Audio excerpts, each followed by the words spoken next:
You know the drill. No stream chat means offline recording. Breonna Taylor died a while back. Police killed her. Was it the police's fault? Yes. Breonna Taylor's family got a $12 million settlement. Damn, that was settled quickly, wasn't it? But no criminal charges were brought against the 3 officers involved in Breonna Taylor's killing, except for today. You all probably already heard about this, unless you're still asleep and have not yet checked any of your social media feeds. But justice has finally been done. I'm happy you can all rest easy, take a deep breath. Finally, the officer who errantly damaged the wall that belonged to Breonna Taylor's neighbor has been brought to justice. No, I'm not kidding. Of the 3 officers involved, 2 of them have gotten off scot-free. 1 officer charged with reckless endangerment because one of their errant bullets in their highly disciplined spray of fire hit a neighbor's wall. Now, there's been some contention on the case of Breonna Taylor as to how much of this exactly is the police officer's fault. Were the police officers irresponsible or negligent or outright criminal in their behavior? In my opinion, yes. Or does the fault actually lie with the city laws that allowed them to engage in that behavior in the first place? Also, yes. But I have yet to see a compelling argument for why. Help me out, maybe. You can, in the YouTube comments below, please inform me.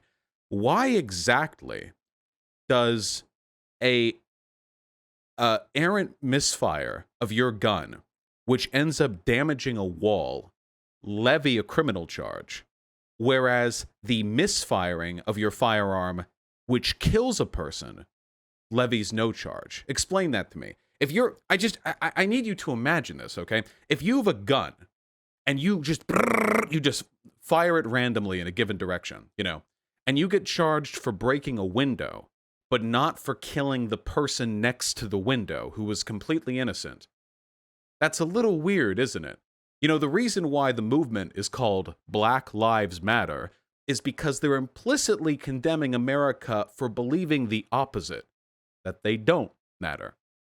And it's really hard to get a better impression of America when shit like this happens. This feels like an insult, frankly, like a goading, No charges almost would have been better. If the only charge you're going to levy is one which implies that it was more wrong to hit another person's house than it was to murder the innocent woman, I mean, that's arguably worse than nothing. It's like oh yeah. Oh, we'll own it though. I'm sorry. We'll own up to it. Our officer did a big whoopsie by hitting the neighbor's wall, and that's it. Sorry, folks. That's all. That's what we're charging them for. Yeah. Such a deliberately inflammatory move after so many long months of no charges being levied is interesting. I've got a little bit of a conspiracy theory. You can tell me whether I'm crazy or not. Seeing as how Trump's re-election rhetoric has centered almost entirely on the narrative that he and he alone is the only one capable of cleaning up the streets of America from the mess that is the product of his first term, it seems to me like there's a very real possibility the singular charge against the killer of Breonna Taylor was only levied at this time because we're getting closer to the election and the city knew what the outcome of this charge would be. So you can see here, Louisville has been preparing for civil unrest following this charge being made public, going so far as to prepare the National Guard. Now, in any other country in the world, any other country on earth, this would be seen as an undeniable indictment on the legitimacy of this government.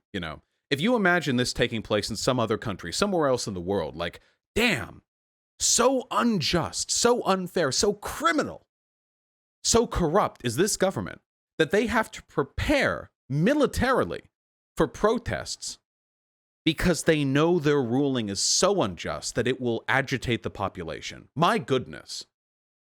But because it's happening here in America, the only response, at least from the conservatives, is going to be, damn, those fucking degenerate looters, thugs, rioters, murderers, and BLM pieces of shit, they're getting angry at the government only proves we're not governmenting hard enough.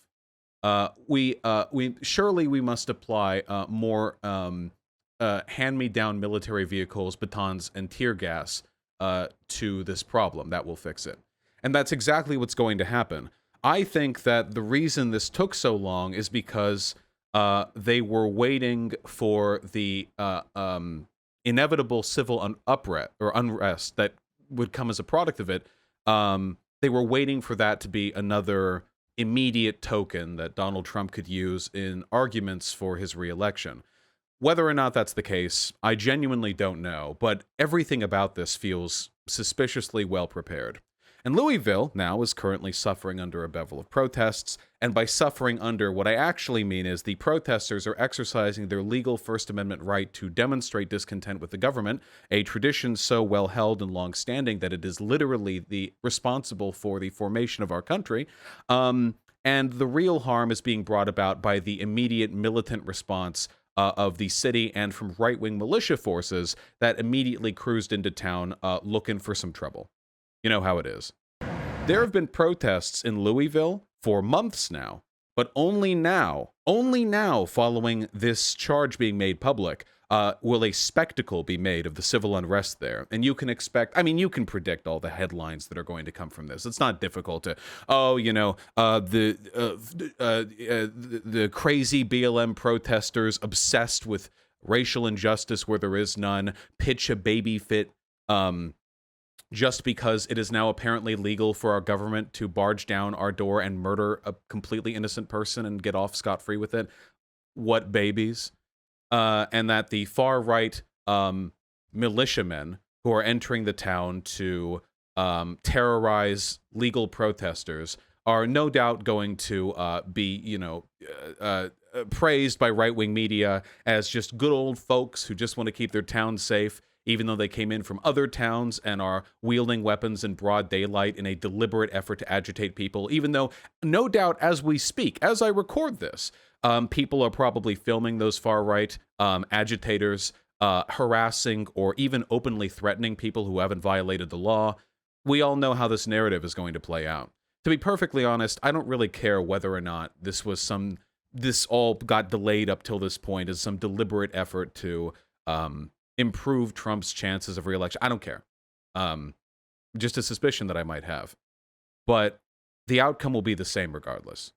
The government has decided it is okay for police to just fucking kill you out of nowhere, nothing you could have done, and get off scot-free of it, as long as they don't accidentally damage the property of your white neighbor. That's the big no-no, And what comes of this, then? I mean, we already know the conservatives in this country are brazenly anti-democracy. We already know that we are on the precipice of what might be, for the first time in American history, a violent transfer of power, or I guess a violent withholding of transference of power. Things seem to be moving very, very rapidly now. And there's not much to do other than to get ready, I guess, for the possibility of even the veneer of bourgeois democracy crumbling. Good luck to the Louisville protesters. Breonna Taylor will never get the justice that she... I don't even like framing it that way, personally. The dead don't care about justice. I don't believe Breonna Taylor specifically. Who need justice, the people who really need justice, is everyone who survived. Everyone who's alive today.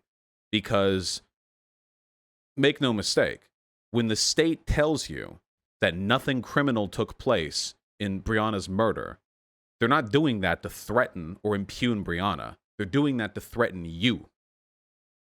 They're doing that to tell you you could be next.